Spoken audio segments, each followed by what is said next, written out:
That was a real treat. I first heard that song just after he wrote it, and I don't think I've heard it since, and so much has happened since that song was written. Now it's not me that's at sea, it's Mr. Blair, and he's not waving but drowning. He is in very, very serious trouble. I think that no one should underestimate that. Those who think that public opinion doesn't matter were obviously not listening to Silvio Berlusconi on Italian TV this week, who explicitly stated that because of the pressure of Italian public opinion, he had to announce the withdrawal of the Italian armed forces from the occupation of Iraq. And this must have been a very bitter poison pill for him to swallow, because there was no one else in the axis of evil, Bush, Blair, Aznar, Berlusconi and Sharon. There was no one more committed to this atrocity than Berlusconi. So for him to announce that shows the power of public opinion mobilized. And you are a part of that mobilization of public opinion here in our own country. Of course, we have not yet won what the Italian people have won, what the Spanish people won their election last year, what the Polish, Dutch, Ukrainian, Filipino, Salvadorian and many other people have won, which is the forcing of their government to withdraw from the occupation. But I speak to you with all humility as somebody who predicted everything right in this whole affair. And many of you have heard me doing it more and many, many times from this square and elsewhere. Everything I predicted came right. And I predict this to you. The day will come when Tony Blair will have to make the same statement that Silvio Berlusconi made on TV this week. That's everything. And those who think elections don't matter obviously weren't paying attention to the Spanish people's result. And one of the important things about this demonstration on Saturday is that it will form the backdrop to the British general election. They wanted to draw a line, move on. They wanted Iraq to be a dead issue by now. But the truth is, our demonstration on Saturday, which I believe will be a mammoth demonstration, will be the backdrop for an election which will begin some 10 days later. And I believe, I think that Tony Blair will probably still be Prime Minister at the end of it. But I believe that New Labour will lose millions of votes as compared to their poll in 2001. I believe that dozens, maybe scores, of New Labour MPs will lose their seats. I believe there will be a massive abstention. There will be a swing to the Liberal Democrats. Parties like Respect, the Greens, Nationalist parties, Independents, will all have a very powerful electoral showing. I believe that Respect will make an electoral breakthrough in East London, maybe in Birmingham also. So everything will look very different as a result of our mobilization and the way in which we've kept this issue of Iraq to the front. But more importantly than anything that we have done, the Iraqi people, through their steadfastness and resistance, have changed the face of the world. Believe me, if it were not for the resistance of the people of Iraq, George Bush would already be in Damascus, he would already be in Tehran. Because they planned to attack Iran and Syria, and they now find that they cannot do so, because they're trapped between the hammer of the Iraqi resistance and the anvil of the anti-war movement all around the world, of which you should be proud to be a part. Now that's not to say that every act of the Iraqi resistance will be something we can support. That's not to say, in the words of Tariq Ali, you know, if occupation is ugly, how can resistance to it be pretty? There will be many dark days and many very bad things will happen as a result of the impact, the shuddering impact of the collision between an imperialist invasion force and a resisting people. But right is on the side of the people of Iraq.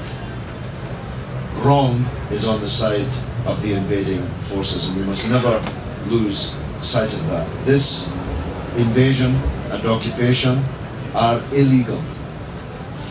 Kofi Annan, the Secretary General of the United Nations, openly declared so.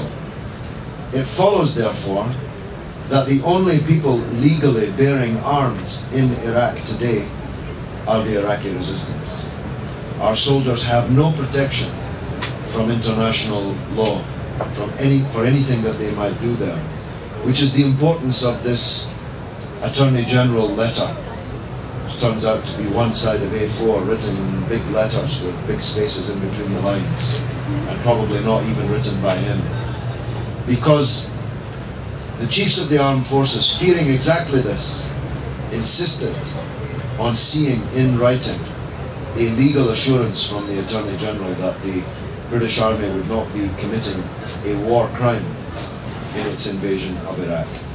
And it turns out, in the document that you haven't seen, but which I know what it says, that this whole invasion was legal only on the basis that Iraq had and was continuing to produce stockpiles of weapons of mass destruction. Now that we know that that was a falsehood, that it was completely untrue, it follows that even the Attorney General's advice renders the whole enterprise illegal. So we have the wind in our sails. Mr. Blair might look confident to you. He doesn't close up. He wears a lot of makeup, let me tell you that. He's wearing more and more rouge. I'm not joking. I sit just a few feet away from him, I can tell you. He's never looked confident to me, George. He's always just looked smart. Well, I think he looked increasingly shifting. But the truth is, he may be appearing to glide serenely on the surface, but like the swan, he's paddling like hell underneath. He knows that he's going to suffer serious reverses in this general election. He knows already, and I think this is positively Shakespearean, that his name will forever be linked in history with only one thing, and that thing is a bloody disaster. Anthony Eden, you know, had many achievements. He had a very long political career, but he's remembered for only one thing: the disastrous invasion of Suez with France and Israel in 1956. And Anthony Blair already knows, I'm sure of it, that he will be remembered in history for only one thing: the grotesque blunder of joining George Bush in the invasion of Iraq. So all of these things prove that the truth in the end will out. I think actually it outs faster than it's ever done before. I mean, when my friend wrote that song about me, it must have seemed, and I was very grateful for the confidence in me which was implicit in the song, but it must have seemed that it might be many years, maybe it would be forever, before I would be able to vindicate myself against the attack of the Daily Telegraph, which came down on me like 100 tons of bricks. But if you think about it, that vindication came very quickly and very comprehensively. And Saddam Hussein never gave me a penny, but the newspapers that said he did have now had to pay more than £2 million in legal costs and damages as a result of what they said about me. So the truth will out, has come out, and victory will be ours. I've often said, I'll close here because I think we should get back to the terrific music. I've often said, I say it again here, the happiest day of my life, I don't know if I shall ever see a happier one, I hope I will, was the 1st of May, 1975, when the American ambassador, literally scrambling into a helicopter on the roof of the US Embassy in Saigon, with the Vietnamese people literally chasing him up the stairs, his helicopter taking off in such a hurry that some of the personnel who wished to be on board it were left hanging to the tail fin of the aircraft, and his papers were scattering in the tailcraft. And thus the long occupation by the United States of Vietnam ended in utter ignominy. And the joy of the Vietnamese people and those who supported them was unbounded as they chased the invader from their land. And I firmly and honestly believe, and this is another prediction, the British and the Americans will leave Iraq in exactly the same way as the Americans left Saigon, in utter ignominy and defeat. My last point is, on Saturday, as a result of some great negotiation by the Stop the War leadership, and in particular Chris Nynam, we have finally secured permission to take hundreds of thousands of people into Grosvenor Square past the United States Embassy. And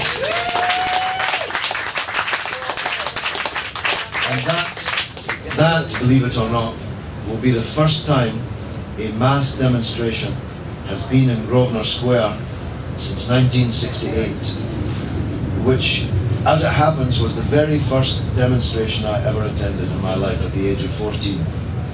And at the age of 50, I'm going to be there again. And I tell you something, although that 1968 demonstration became absolutely iconic and historic, we had 20 times the number of that demonstration on ours on February 15th, 2 years ago. And I predict to you that on Saturday, we'll have far more people in Grosvenor Square than Comrade Tariq Ali and his friends in the Vietnam Solidarity Campaign had in 1968. And nobody will be happier about that than Tariq, because records are made to be broken. Alan Shearer might not break Jackie Milburn's record in the remaining 13 games, but on Saturday, we're going to break that record. Hundreds of thousands of people will swarm around the United States Embassy, and I promise you, they'll be watching it intently in Washington, and even more intently down the road in Downing Street. So be there or be square on Saturday. Thank you very much.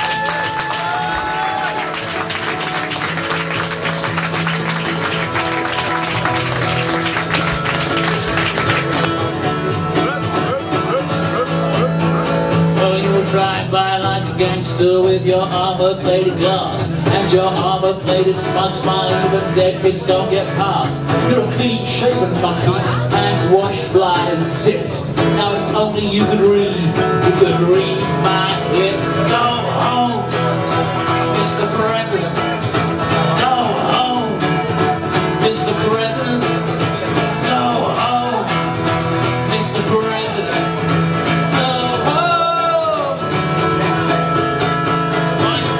Your mission is accomplished. You can say your route is lined with flags, and another 13 heroes shipped back home in body bags, and another third world country learns what Western freedom means. They see cutters, cluster bombs, and down PR beans. Go home, Mr. President. Go home, Mr. President. Go home, Mr. President.